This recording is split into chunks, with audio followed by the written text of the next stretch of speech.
네, 반갑습니다.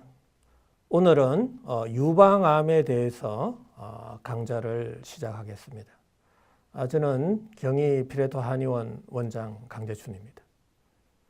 자, 저는 단 하나의 세포도 죽이지 말라라는 것이 저희 평소의 지론입니다. 자, 유방암은 가장 치료하기 어려운 질병이죠.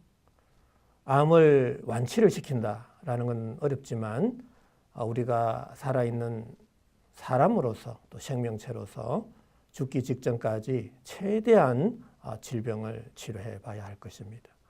자, 근데 질병을 치료하기 전에 질병이 왜 발생했는지가 가장 중요하죠. 우리가 다양한 검사를 많이 해봅니다. 자, 다양한 검사를 하는데 왜 검사를 하죠? 바로 질병을 정확하게 이해하기 위해서 검사를 하는 거죠. 자, 그러면 오늘은 유방암이 지금까지는 암세포에 의해서 유방암이 발생한다라고 생각을 하고 있는데 저는 암세포보다는 암의 발생 원인을 좀 달리 해석을 하고 있고 저는 평소에 인체 물리학적으로 이 암을 연구해 오고 있습니다. 자, 오늘 이 강좌는 바로 인체 물리학적으로 암이 왜 발생하는지를 우리가 공부를 좀 해볼 필요가 있다라고 생각하고 있습니다. 자, 그러면 오늘 유방암에 대해서 인체 물리학적으로 좀 강의를 해드리겠습니다. 자, 이 강좌의 목적은 의료인 또 종기 종양 암 환자분들을 위한 순수한 강의임을 먼저 밝혀드리고 이 강좌는 조금 전에도 말씀드렸듯이 인체 물리학적 또 세포열 에너지학적 관점에서 강의를 해드리는 겁니다. 자, 이 강좌는 또 서양의학이나 한의학을 폄하할 의도가 전혀 없습니다. 환자를 위해서 암 치료를 위해서 어떠한 새로운 전기를 마련해 보자라는 차원에서 강좌를 시작하게 됐습니다. 자, 그렇다면 이 질병이란 뭘까요? 우리가 말씀드리는 대부분의 질병은 병이 발생했다라고 생각하는데 저의 입장은 좀 다릅니다. 자, 질병의 모든 시작은 바로 세포의 손상에서 시작된다라는 것이고 세포의 손상은 바로 염증이죠. 자, 그러면은 염증을 치료하려면은 세포의 손상을 알아야 되고요. 세포의 손상은 왜 생기는지도 이해를 해줘야 됩니다. 자, 그러면 종기 종양은 뭐죠? 바로 염증에서 시작하는 거고 염증은 세포의 손상이라는 겁니다. 자, 그러면은 우리가 세포에 대해서 조금 더 공부해 볼까요? 자, 세포는 피부세포와 기관세포로 나누어져 있습니다. 다른 다양한 관점에 있어서는 세포를 구분할 수 있는데 저는 크게 내부와 외부로 구분해 보자라는 겁니다. 자, 세포의 구조 및 기능 다양하죠. 미토콘드리아, 핵, 리보솜 너무나 다양합니다. 자, 그런데 제가 제일 중요하게 여기는 것은 바로 미토콘드리아입니다. 미토콘드리아에서 열 에너지가 발생하기 때문이죠. 자, 그렇다면 자, 세포의 손상은 바로 염증입니다. 자, 그런데 염증은 5대 증상이 있죠. 자, 발적, 발열, 부종, 통증, 가려움증입니다. 자, 이 하나하나가 왜 발생하는지를 우리는 정확하게 이해를 하셔야 되는데 시간 날 때마다 왜 발생하는지에 대해서 다시 설명을 드리겠습니다. 자, 그렇다면 암은 세포의 손상이고 세포의 손상은 염증이라 그랬죠. 그런데 이 암을 치료하기 전에 우리 한번 생각해 봐야 됩니다. 인간은 모든 생명체는 왜 병이 생길까요? 세균과 바이러스가 몸에 들어와서 생기는 걸까요? 염증을 유발하는 걸까요? 저는 그렇게 생각하지 않습니다. 자, 이 병을 이해하기 전에 내 몸이 완벽하게 건강하기 위한 조건에 대해서 우리가 한번 생각해 봐야 되겠죠? 저는 환자분들한테 질문을 해봅니다. 자, 왜 병이 발생할까요? 완벽하게 건강하기 위한 조건은 뭘까요? 라고 우리가 질문을 해보면 대부분의 사람들은 잘 먹고 잘 자고 잘 배설하고라는 대답을 많이 하게 되죠. 하지만 잘 먹고 잘 자고 잘 배설해도 질병에 걸리는 사람들 너무나 많습니다. 그래서 저는 이러한 세 가지 답이 아니라고 저는 본 겁니다. 그럼 저는 어디에서 답을 찾았을까요? 바로 저는 온도와 연령과의 상관성에서 우리가 완벽하게 건강하기 위한 조건에 대해서 한번 찾아봤습니다. 자, 이 그래프를 한번 보시면은 이 Y축은 온도, X축은 나이입니다. 자, 모든 생명체는 태어나는 순간 대략 심부 온도가 37도가 되죠. 근데 만약 죽게 되면 그 환경의 온도가 27도라면 시체는 27도까지 내려가겠죠. 자, 그럼 살고 죽는 온도 차이는 10도에 불과한 겁니다. 자, 그런데 대부분의 사람들은 아무리 병에 걸려도 저체온증까지는 내려가지 않습니다. 우리가 활동하고 생활하다 보면은 대체적으로 35.8도 정도는 유지가 되는 거죠. 자, 그러면은 평소에 우리가 체온을 측정하는데 대부분 겨드랑이 온도를 측정하죠. 겨드랑이 온도는 우리가 한 36.5도가 되죠. 자, 그러면 일상적인 삶 속에서의 내 체온은 35.8도와 36.5도 사이는 0.7도밖에 차이가 나지 않습니다. 자, 모든 사람들이 병에 걸려도 0.7도 차이이기 때문에 나는 체온이 떨어져서 병에 걸린다라고 생각하지는 않습니다.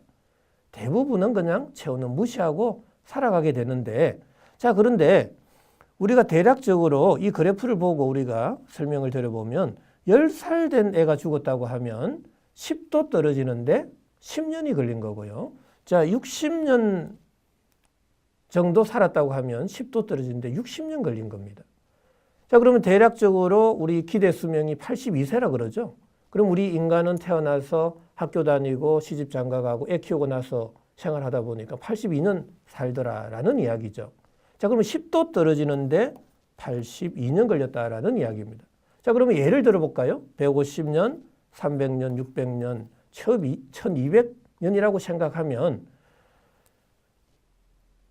우리가 가면 갈수록 장수할수록 10도 떨어지는데 걸리는 시간이 오래 걸렸다는 걸 알 수 있고, 자, 그 다음에 기울기는 계속 완만해짐을 알 수가 있습니다.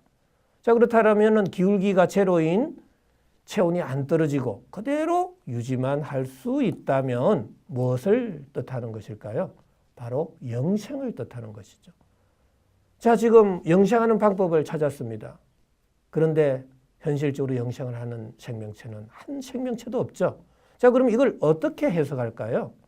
자, 영생이란 바로 이 영생의 의미는 아주 건강한 상태다. 무병 장수할 수 있는 의미를 띠고 있는 거죠. 자, 그렇다면은 자, 내가 완벽하게 건강하기 위한 조건은 뭐라는 거죠? 바로 체온을 유지하는 겁니다. 자, 그러면은 이 체온에 대해서 우리가 좀 공부를 한번 해볼 필요가 있는데요. 우리 체온은 그냥 체온 하시는데 그거는 아닙니다. 자, 뇌를 포함한 오장육부의 온도가 있습니다. 이것을 심부체온이라 그러고 두피를 포함한 사지의 온도는 피부체온이라 그러죠. 자, 그런데 심부체온이 올라갈 때는 피부체온이 내려가고 심부체온이 내려갈 때는 피부체온을 올려서 항시체온 37도를 유지하고 있다는 사실입니다. 자, 그렇다면 심부온도 37도의 의미는 뭘 뜻할까요? 모든 생명체의 생명의 시작의 온도다라는 의미를 가지고 있고요. 자, 그 다음에 생명 유지의 절대적 3요소 중에 바로 온도가 포함이 되죠. 자, 식물도 마찬가지입니다. 식물이 살아가려면 햇볕, 온도, 수분이 필요합니다. 모든 인간도 마찬가지입니다. 산소 없이는 살 수 없고요. 체온이 떨어지면 바로 죽습니다. 또 먹지 않으면 사람이 죽게 되죠. 햇볕, 온도, 수분에서 벗어나는 순간 모든 생명체는 살 수가 없습니다. 자, 죽기 전에 질병에 걸리게 된다라는 이야기입니다. 자, 그러면은 세포가 정상적인 생명 활동을 유지할 때 37도가 유지가 된다라는 의미죠.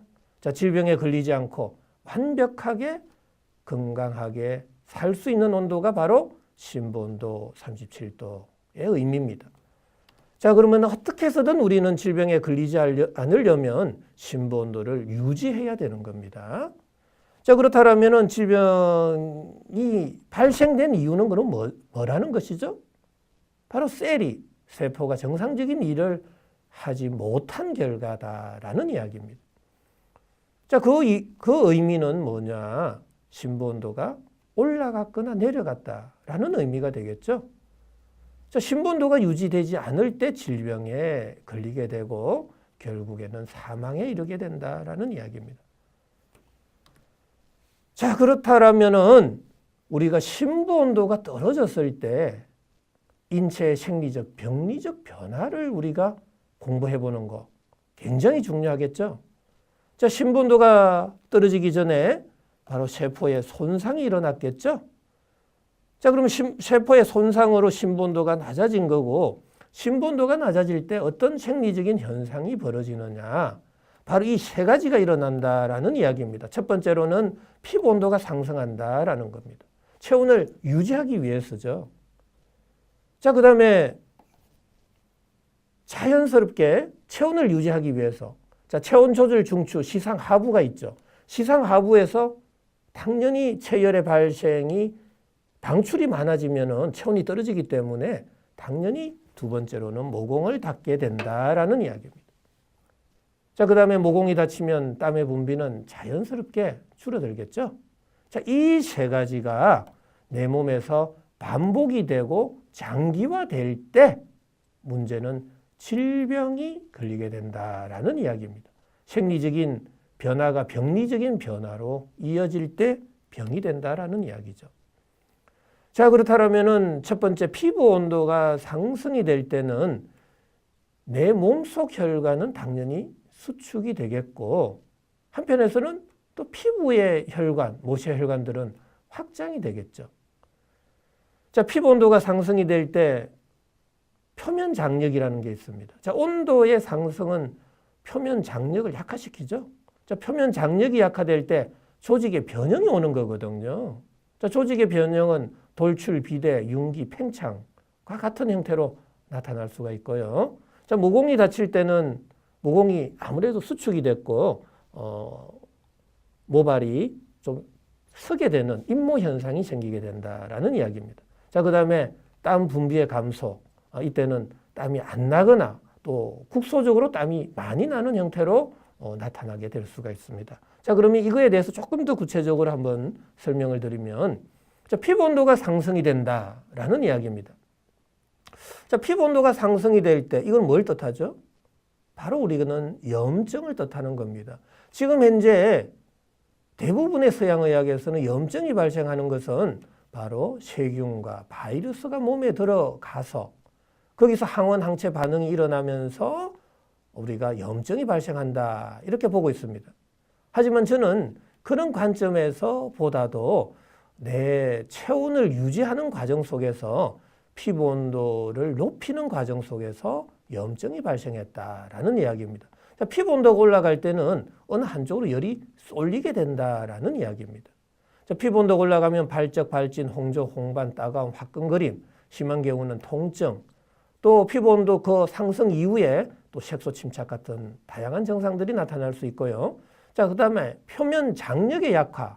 자, 이거는 어떤 압력과 밀도가 낮은 공간으로 밀어내는 힘이 세진다라는 의미거든요. 그때 조직의 변형이 오는데 아까 융기, 비대, 팽창, 돌출과 같은 증상들이 나타납니다. 바로 피부에서는 구진, 부종, 팽진, 면포, 수포, 농포, 결절, 종기, 종양이 이때 나타난다라는 이야기입니다. 자, 여기에서 피부 온도의 상승은 우리가 한 번 더 생각해 봐야 되겠는데요. 피부라는 것은 표면, 서페이스를 가지고 있는 모든 면이 있는 곳은 다 피부 온도다라고 생각하시면 됩니다. 그럼 점막의 온도도 피부 온도다라고 생각하시면 되죠. 자, 그러면 유방 조직 내부의 표면의 온도도 피부 온도라고 생각하시면 이해가 쉬울 겁니다. 자, 그 다음에 모공에 다침 현상이 생기는데요. 모공 다침 결과 모공이 수축이 된다라는 이야기입니다. 자, 여기는 또 구체적으로 좀 더 들어가게 되면 모공은 바로 손발 끝에서부터 먼저 다친다라는 거죠. 자, 손발 끝에서 먼저 다칠 때 피부로의 수분 공급량은 당연히 줄어들겠죠. 자, 피부로의 수분 공급량이 줄어들 때 피부는 건조, 균열, 태선화가 생기고, 자, 이 상황이 장기화됐을 때 피부 각질 세포 간의 점착성이 줄어들게 되는 거죠. 자, 그러면 피부는 각질은 떨어져 나겠죠. 자, 그때 인설, 각질, 가피와 같은 조직 탈락성의 증상까지 발생하게 된다라는 이야기입니다. 자, 그 다음에 제일 중요한 건데요. 모공이 다치면은 내 몸 속에서 바깥으로의 열 에너지 방출이 곤란하게 되겠죠. 바로 그때 강제적으로 모공을 열어서 열 에너지를 방출하게 되는데 바로 그때 가려움증이 생긴다라는 이야기입니다. 자, 유방암 환자분들 가려움증 종종 많이 생기죠. 왜 가려움증이 생길까? 한번 고민을 해봐야 됩니다. 자, 모공이 다칠 때 당연히 열 에너지가 쉽게 방출이 안 되겠죠.